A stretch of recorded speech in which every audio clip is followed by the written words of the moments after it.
Samajwadi party की राज्यसभा सांसद जया बच्चन ने बीजेपी सांसद रवि किशन पर बड़े आरोप लगाए। उन्होंने कहा कि उन्होंने जिस थाली में खाया उसी में छेद करने की कोशिश की। राज्यसभा में मंगलवार को 0 आवर्स में बॉलीवुड की हो रही आलोचना के बीच ये मुद्दा उठाते हुए उन्होंने सरकार से हिंदी फिल्म इंडस्ट्री के पक्ष में खड़ा होने की अपील की। उन्होंने बीजेपी सांसद रवि किशन पर बिना नाम लिए निशाना साधते हुए कहा कि कुछ लोग जिस थाली में खाते हैं उसी में छेद करते हैं।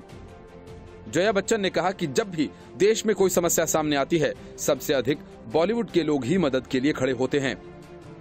बॉलीवुड की मशहूर अदाकारा रही एसपी सांसद जया बच्चन ने भावुक होकर यह मुद्दा उठाते हुए कहा कि उन्हें बहुत पीड़ा हो रही है कि इस इंडस्ट्री को बदनाम किया जा रहा है। उन्होंने कहा कि इंडस्ट्री से ताल्लुक रखने वाले एक अदाकार ने इंडस्ट्री के खिलाफ बोला, ये काफी निंदनीय है। लोकसभा में सोमवार को बॉलीवुड के ड्रग मामले को उठाने पर भी उन्होंने चिंता जताई। सोमवार को बीजेपी सांसद रवि किशन ने बॉलीवुड में ड्रग कनेक्शन का मामला उठाया था और इस मामले की जांच कराने की मांग की थी। जया बच्चन ने भी उनका नाम लिए बिना कहा, कुछ लोग जिस थाली में खाते हैं उसी में छेद करते हैं।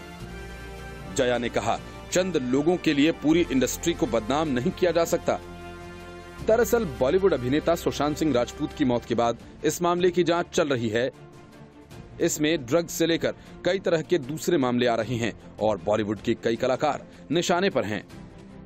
बीजेपी सांसद और अभिनेता रवि किशन ने पड़ोसी देशों से मादक पदार्थों की तस्करी और फिल्म उद्योग से जुड़े लोगों द्वारा इसके सेवन के संबंध में एनसीबी द्वारा की जा रही जांच का मुद्दा उठाया।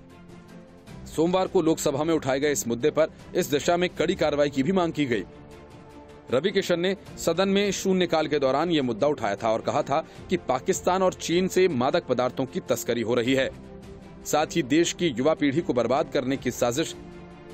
उन्होंने कहा कि हमारे फिल्म उद्योग में इसकी पैठ हो चुकी है और एनसीबी इसकी जांच कर रही है।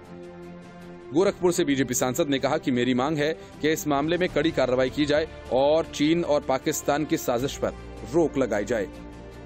रवि किशन की यही मांग जया बच्चन को पसंद नहीं आई। इसके पहले कंगना रनौत की मां आशा रनौत ने पूरे मामले में अमिताभ बच्चन की खामोशी को लेकर सवाल उठाए थे। जाहिर है ये सवाल भी जया बच्चन को अच्छा नहीं लगा होगा। कंगना रनौत फिल्म इंडस्ट्री की माफियाओं और ड्रग्स से जुड़े मामलों को लेकर महाराष्ट्र सरकार के निशाने पर हैं। पूरी शिवसेना कंगना के खिलाफ लगी हुई है।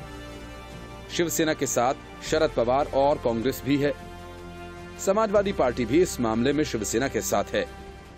जया बच्चन समाजवादी पार्टी की लाइन पर ही चलती दिखीं। Bureau report, news of India.